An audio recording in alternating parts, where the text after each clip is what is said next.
and welcome to another episode of Always Up to Date. I'm Denise and this is Yahweh, and we are co-owners of Always Bookkeeping. Just about forgot what we were doing. And so we are talking today about how to grow your business.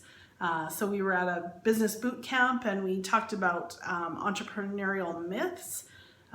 We have a boot camp every 3 months. I just want to give a little plug for the boot camp here. Yeah. If you weren't able to make it in August, we're going to have another one in November. We'll keep you updated on the time and the place of that. But if you have a chance to come to this boot camp, it's amazing how much information you'll walk away with.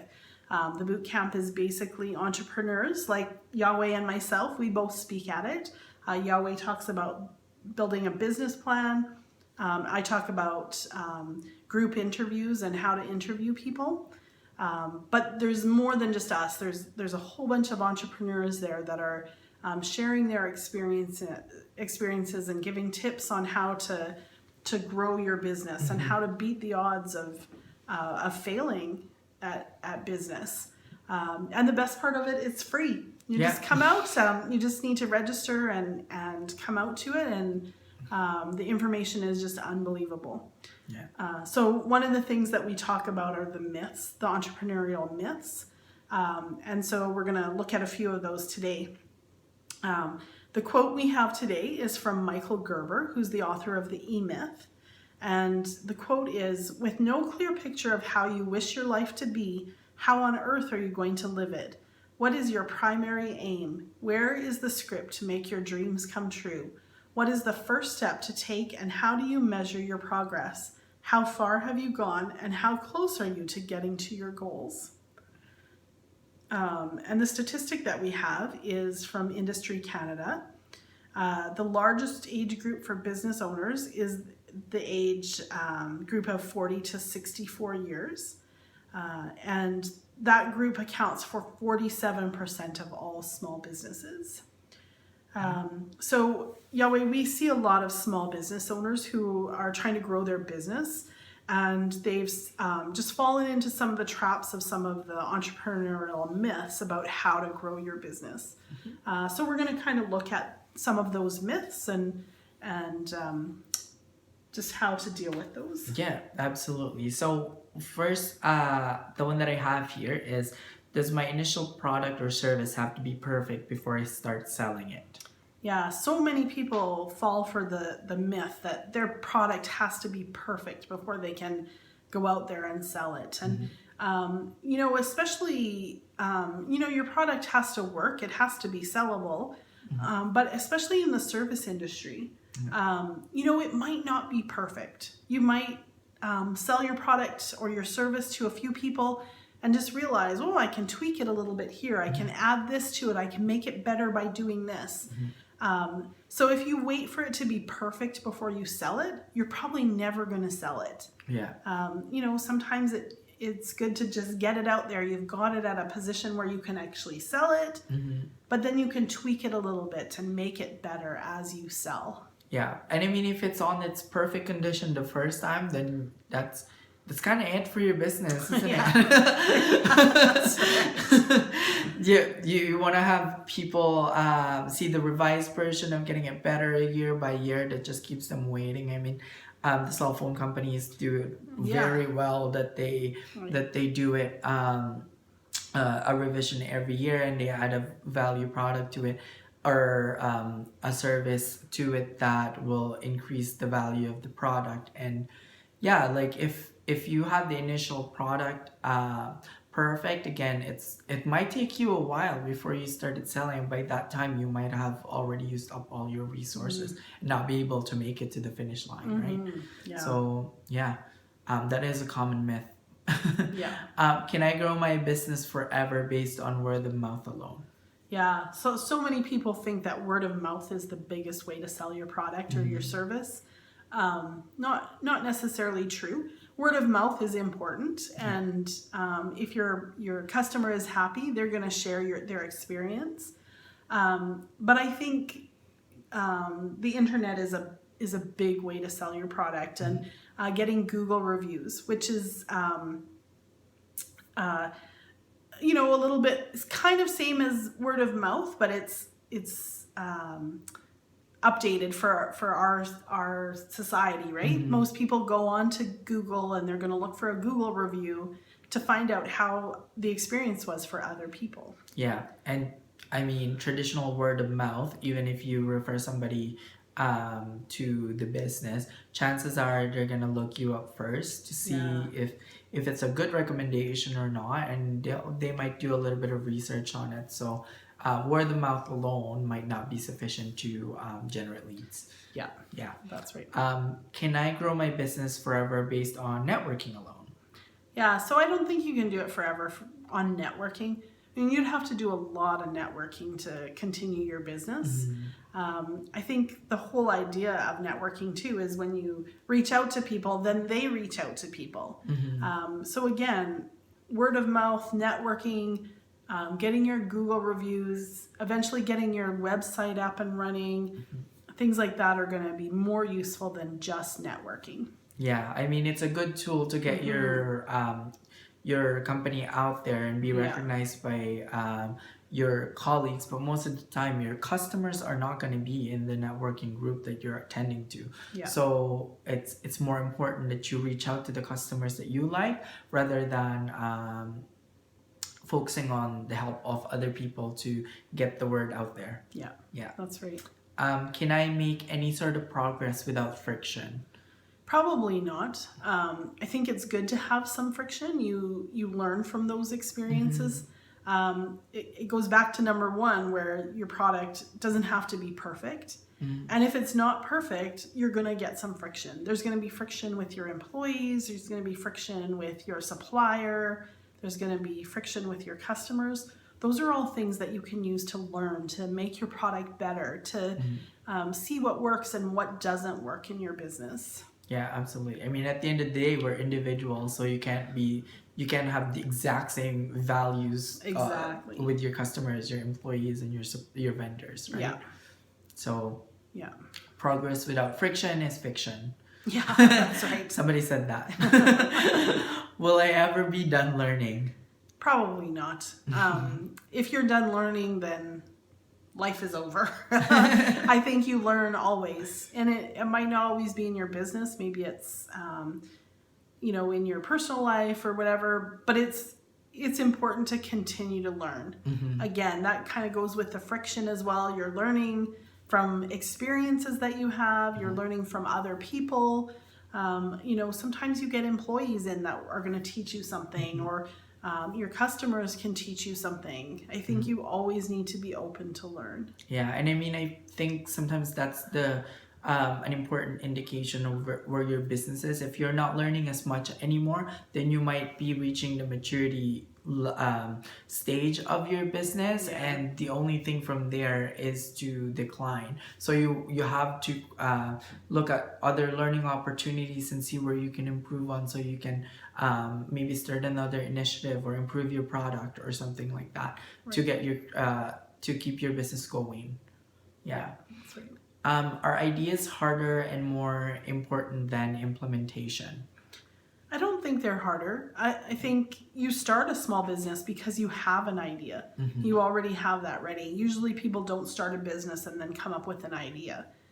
They've already got that idea in place. So that might be the easier part of it. It's how you implement it. How do you go about getting your business to grow, and what do you do to hire employees? What do you do to get those customers? You know, is there something that you can do that you have a little bit of an edge over your competitors? Those are the things that you need to focus on, and those are the things that are probably a little bit harder than the actual idea. Yeah, and implementation is very hard. I mean, I think that's when people starts to, you know, spend so much of the time just like looking at theories of how they can improve it, where you could have implemented it and tested it to see if it worked, right? So it's very important to focus more on the implementation and adjustments and, you know, like improvements, rather than looking for ideas that may not be even, you know, be applied in the future. That's right. So yeah. Is it okay to not pay people or pay my taxes? Absolutely not. This is the best way to destroy your business rather than grow it. People expect to get paid. So, lots of the people you're working with, the suppliers, they're also small businesses. They also have bills to pay. They're expecting to get paid. CRA, they want to be paid as well.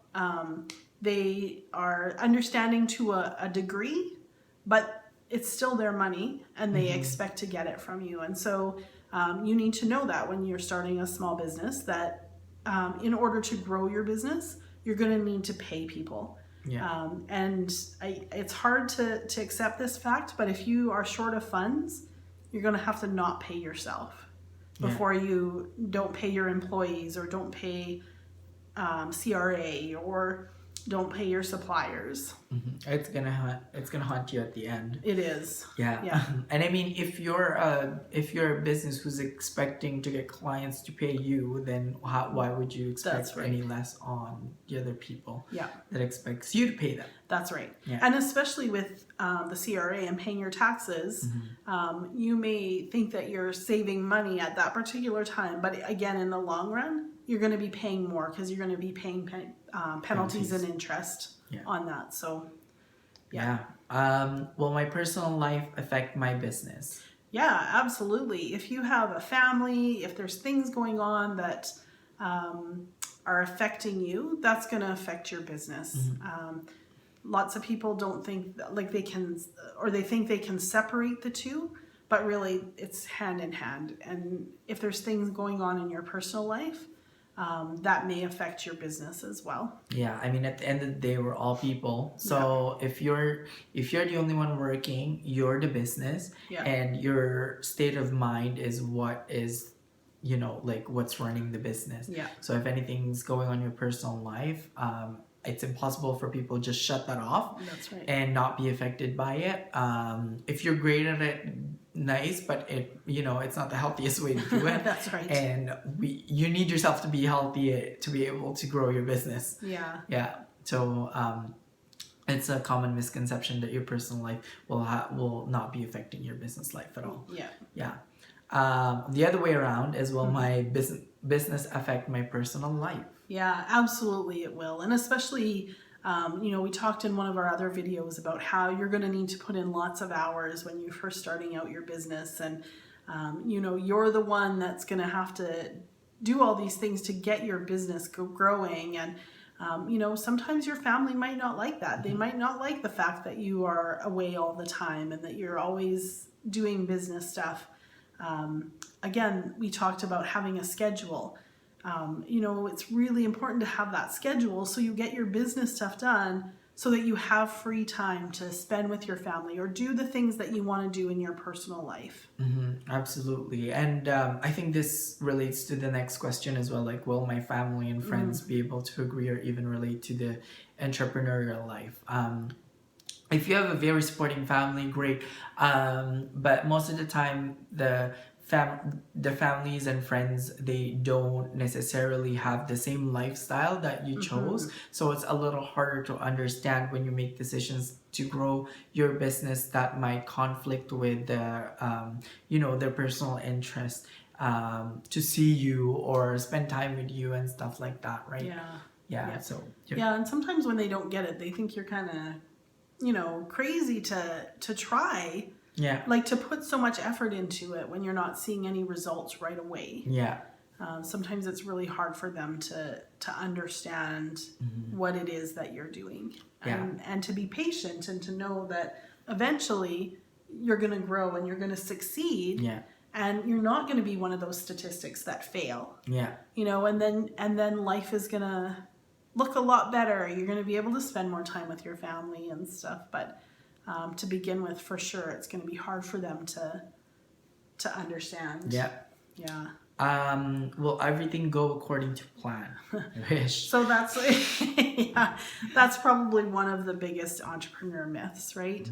You can plan all you want, but life is going to happen, and not everything is going to go according to plan. The big thing is to know that and to be able to work around that, to deal with that and to move on, to grow your business. That's how you do it, is you understand that, you know, okay, this wasn't my plan, but let's work it around. Maybe we need to reorganize the plan. Maybe we need to do something to change our course so that we're not going to fail. Yeah, absolutely. And the first thing to do is have a plan. Yeah. That's right. Good point. Have a plan. Once you have that in mind, I mean, you know which direction you were going to. It's clearer. It's a lot easier to adjust than just going off by, you know, just whatever happens, and just like it's very tiring to just put out fire every time it happens. So, I think plans may not work according to what you expected it to be, but as long as you have a plan and you know how to mitigate your risk, you should be able to. You should be fine. Yeah. And again, I think the patience, right? And look at the big picture and see, you know, what is my business going to look like in a couple of years? Yeah. Like, it's exciting to think about. Okay, there's. Things aren't perfect and things are not going according to plan, but I can see in the future that it's going to grow and that I'm not going to fail. I'm going to be one of those businesses that beats the odds. Yeah, absolutely. Yeah. All right. I think that's all the myths that we have for today. If you like this video and find it informative, please like and subscribe to our videos, and give us a thumbs up once in a while. And we'll see you guys next time on our next episode.